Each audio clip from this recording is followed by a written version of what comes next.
Morning students, मेरा नाम शिव उपाध्याय है। जैसा कि आप लोग जान रहे हैं कि अभी तक आप लोगों की मैथ की क्लासेस चल रही थी।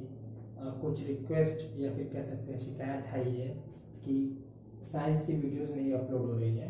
तो आज हम लोग का पहला सेशन है साइंस का और हमारा टॉपिक है केमिकल रिएक्शन एंड इक्वेशन। ये आपका केमिस्ट्री का चैप्टर नंबर 1 है, लेकिन इसको समझने से पहले आपको कुछ पिछले क्लासेस की बातें याद रखनी जरूरी है जो जो आपको इसमें हेल्प करेगी अगर आपको याद होगी तो।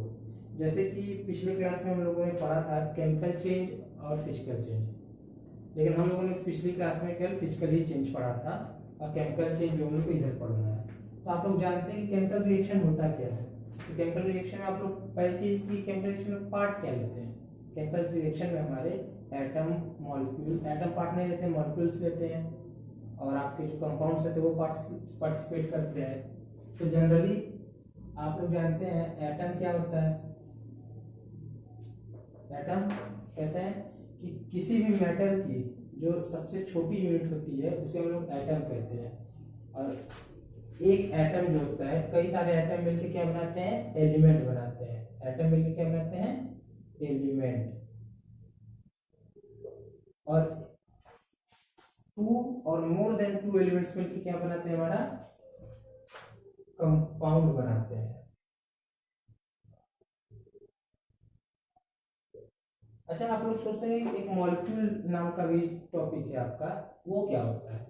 दरअसल जो मॉलिक्यूल्स क्या होते हैं, मॉलिक्यूल्स होते हैं इसी का जो यूनिट पार्ट होता है, कंपाउंड का यूनिट पार्ट होता है मॉलिक्यूल।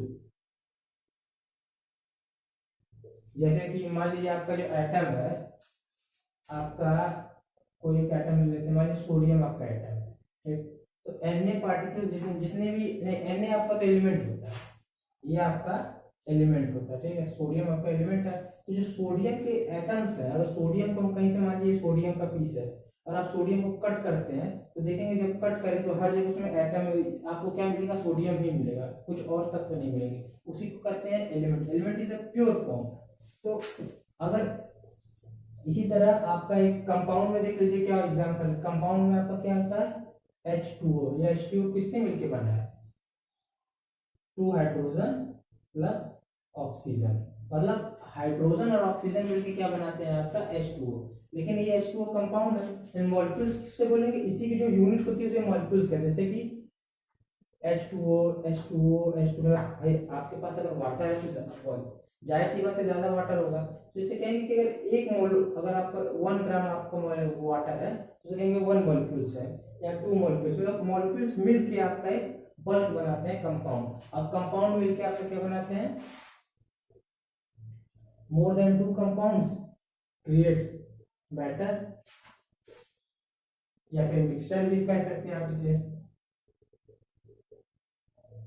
जैसे आपका एयर, एयर क्या है, वो मिक्सचर है। क्यों, मिक्सचर में आपका वहाँ हाइड्रोजन पाया जाता है, नाइट्रोजन पाया जाता है, ऑक्सीजन पाया जाता है। तो यही एक सीरीज है कि एटम मिलके बनाते हैं एलिमेंट, एलिमेंट मिलके बनाते हैं कंपाउंड, कंपाउंड की जो यूनिट होती है वो मॉलिक्यूल्स होती है, और कंपाउंड मिलके बनाते हैं मिक्सचर। तो इतना हम लोग इसमें जान गए। अब हम लोग देखेंगे केमिकल रिएक्शन क्या होता है। देखिए यहाँ एक डिफिनेशन दी गई है, जैसे कि the substance that undergo the chemical change to produce new substance which have different state and property. मतलब कि केमिकल चेंज हम उसे कहते हैं जब कोई एक सब्सटेंस जो है वो केमिकल चेंज के अंतर्गत जाकर उसकी जो प्रॉपर्टी और स्टेट जो होती है वो क्या हो जाती है, चेंज हो जाती है, उसे हम कहते हैं chemical reaction. Whole process is this कि देखिए हमारे पास हाइड्रोजन है, इसका एग्जांपल है हाइड्रोजन ऑक्सीजन मिलकर क्या बनाता है H2O। ये आपका एक केमिकल रिएक्शन है। लेकिन देखिए हाइड्रोजन क्या करता है, देखिए हमारे पास हाइड्रोजन है, ऑक्सीजन है और मिलकर क्या बनाता है H2O।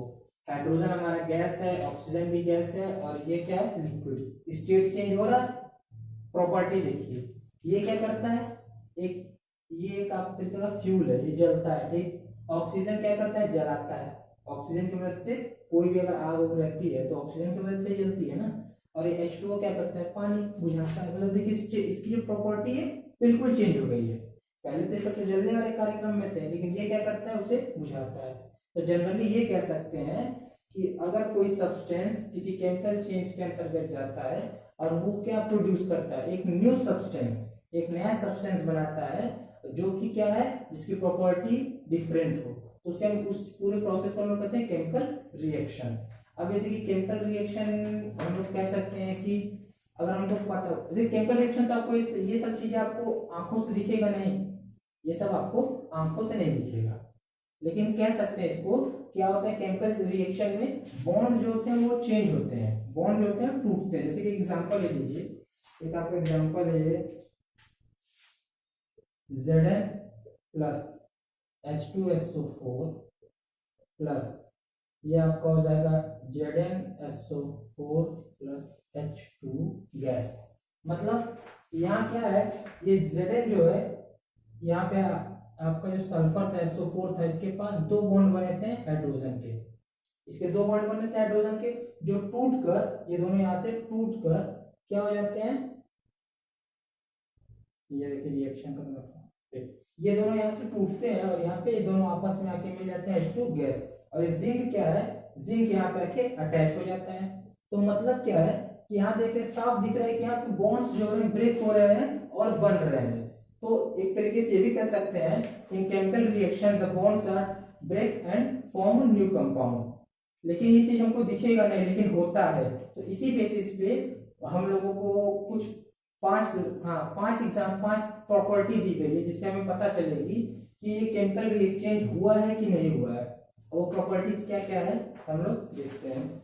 तो एक पहले तो आपको पता चले स्टेट ही है, देखिए केमिकल रिएक्शन में ये आपको फाइव जो है चेंजेस आपको दिखेंगे। पहला चेंज क्या है, चेंज इन स्टेट, दूसरा चेंज इन कलर, तीसरा इवोल्यूशन ऑफ गैस, चौथा चेंज इन टेम्परेचर और पांचवा फॉर्मेशन ऑफ प्रेसिपिटेट। प्रेसिपिटेट का मतलब होता है अगर आप कोई रिएक्शन करते हैं और जैसे कुछ चीजें जो होती है वो नीचे बैठ जाती है उसे प्रेसिपिटेट कहते हैं, समझे। तो देखिए इसका एग्जांपल क्या है जो मैंने अभी अभी आपको बताया चेंज इन स्टेट का, H2 plus O2 equal to H2O। मतलब कि आप देख सकते हैं कि आप एक कंटेनर में हाइड्रोजन और ऑक्सीजन गैस को रखे हैं और कुछ देर बाद आप जाके देखते हैं तो वहां पे आपको क्या दिखेगा, वाटर। आप कहेंगे भाई गैस कहाँ गई, तो क्या हुई, उसमें रिएक्शन हुआ और वो वाटर में कन्वर्ट हो गई। और दूसरी चीज है आपका चेंज इन कलर। देखिए आपका एक रिएक्शन है, इसे आप याद रखिएगा Fe प्लस CuSO4, इसे कहते हैं कॉपर सल्फेट। तो जो कॉपर सल्फेट का जो एक्वस सॉल्यूशन होता है, एक्वस सॉल्यूशन मतलब जो पानी में अगर इस क्रिस्टल को डाल के हम लोग उसको शेक करते हैं तो ब्लू ब्लू कलर देता है, और अगर उसी का रिएक्शन कराते हैं हम Fe से, Fe मतलब आयरन से, तो हमारा सॉल्यूशन कैसा होता है, ग्रीनिश। देखिए आपका जो ये लोहे का लोहा आपका जो होता है Fe से हम लोग लोहा कहते हैं, जंग लगता है तो रेड कलर का होता है ना, तो अगर उसका रिएक्शन इसके साथ होगा तो कौन सा कलर देगा हमें, ग्रीन कलर। और ये जो कॉपर है वो क्या होगा, प्रेसिपिटेट होगा, नीचे ये नीचे जाके कॉपर बैठ जाएगा। फिर आपका जो तीसरा है वो इवोल्यूशन ऑफ गैस, जो मैंने अभी आपको इससे पहले एग्जांपल बताया था, क्या था, Zn प्लस H2SO4 फॉर्म क्या करेगा, ZnSO4 plus H2 gas release, ये आपका इवोल्यूशन ऑफ गैस का। और आपका जो चौथा है चेंज इन टेम्परेचर, तो उसके लिए एग्जांपल है CaO प्लस H2O हमारा क्या फॉर्म करेगा, CaOH का ट्वाइस, मतलब इसको कहते हैं हम लोग क्विकलाइम भी कहते हैं, इसका जो कॉमन नेम है क्विकलाइम है, इसे कैल्शियम ऑक्साइड कहते हैं। और जब ये रिएक्शन होता है तो ये रिएक्शन होने के बाद अलॉट ऑफ हीट निकलती है। अगर आप लैब में इसका एक्सपेरिमेंट करते हैं तो आप भूल कर भी कभी भी टेस्ट ट्यूब को हाथ से मत टच कीजिए, अगर आप उसे टच करते हैं तो आपका हाथ जल जाएगा, इतनी उसमें हीट निकलती है। तो क्या है, चेंज ऑफ टेम्परेचर का मतलब टेम्परेचर चेंज हुआ है, कैसे, केमिकल रिएक्शन हुआ इस वजह से चेंज हुआ है। और ये फॉर्मेशन ऑफ प्रेसिपिटेट, इसका एग्जांपल आप इसे ही देख सकते हैं, ये जो कॉपर था ये बीकर में नीचे बैठ जाता है। तो आप अगर ये इन पांचों चीज में से अगर कोई भी चीज आपको दिखती है इसका मतलब क्या है, वहां पे केमिकल रिएक्शन हुआ है। तो आप इसे नोट कर लीजिएगा एग्जांपल अभी। अब इसके बाद हम लोग पढ़ेंगे केमिकल इक्वेशन। तो आप जानते हैं केमिकल इक्वेशन क्या होता है। केमिकल इक्वेशन जो होता है हम उसको दो तरीके से रिप्रेजेंट करते हैं। पहला एक आपका होता है वर्ड फॉर्म में और दूसरा क्या होता है सिंबल फॉर्म में। तो आप लोग इसको आप लोग नोट कर लिए, वैसे मैं मिटाता हूँ। देखिए केमिकल इक्वेशन फॉर हम लोग, देखिए हम लोग ने रिएक्शन देख लिया, केमिकल इक्वेशन क्या होता है। केमिकल रिएक्शन को रिप्रेजेंट जो देखिए केमिकल रिएक्शन को हम लोग जब रिप्रेजेंट करते हैं तो इस दो फॉर्म में करते हैं, वर्ड फॉर्म में और सिंबल फॉर्म में। इसी रिप्रेजेंटेशन को हम लोग क्या कहते हैं, केमिकल इक्वेशन। तो ये वर्ड फॉर्म में हम लोग कैसे रिप्रेजेंट करते हैं, वर्ड फॉर्म में हम लोग देखिएगा, हम लोग कहते हैं कि एसिड प्लस बेस क्या मिलेगा हमें, सॉल्ट एंड वाटर। जी आपका क्या होता है, अगर हम लोगों ने ऐसे लिखा है तो इसे हम कहते हैं वर्ड फॉर्म, मतलब कोई भी एसिड किसी भी बेस से रिएक्ट करती है तो क्या बनाएगी, साल्ट और वाटर। और दूसरी उससे सिंबॉलिक रिप्रेजेंटेशन करते हैं। तो लीजिए हम लोग एसिड में ले लेते हैं आपका HCl, आपकी स्ट्रॉन्ग एसिड है। बेस में हम लोग लेते हैं NaOH, ये आपका स्ट्रॉन्ग बेस कहलाता है। अब इसका रिएक्शन हम लोग कराएंगे तो हमको क्या मिलेगा, हमको मिलेगा NaCl plus H2O। Acid react with base form salt and water. तो अगर हम लोग ऐसे रिप्रेजेंट कर रहे हैं तो इसे वर्ड फॉर्म, और ऐसे कर रहे हैं तो सिंबॉलिक फॉर्म। अब दूसरी चीज ये कि केमिकल इक्वेशन कंटेन क्या करता है, केमिकल इक्वेशन जो है वो दो पार्ट कंटेन करता है। एक पार्ट ये आपका होता है रिएक्टेंट का, ये पार्ट जो आपका लेफ्ट हैंड साइड होता है वो होता है रिएक्टेंट, और जो आपका राइट हैंड साइड होता है वो आपका क्या होता है, प्रोडक्ट। ये आपका होता है प्रोडक्ट, और इसे हम लोग कहते हैं रिएक्टेंट। ये आपका इमिडिएटर होता है। आप इसको जैसे कि आप कोई भी मैथ में भी कोई सॉल्यूशन आप लोग करते हैं तो बीच में इक्वल टू का निशान लगाते हैं, तो इसका कहने का मतलब है कि ये चीज कन्वर्ट होके ये बनती है।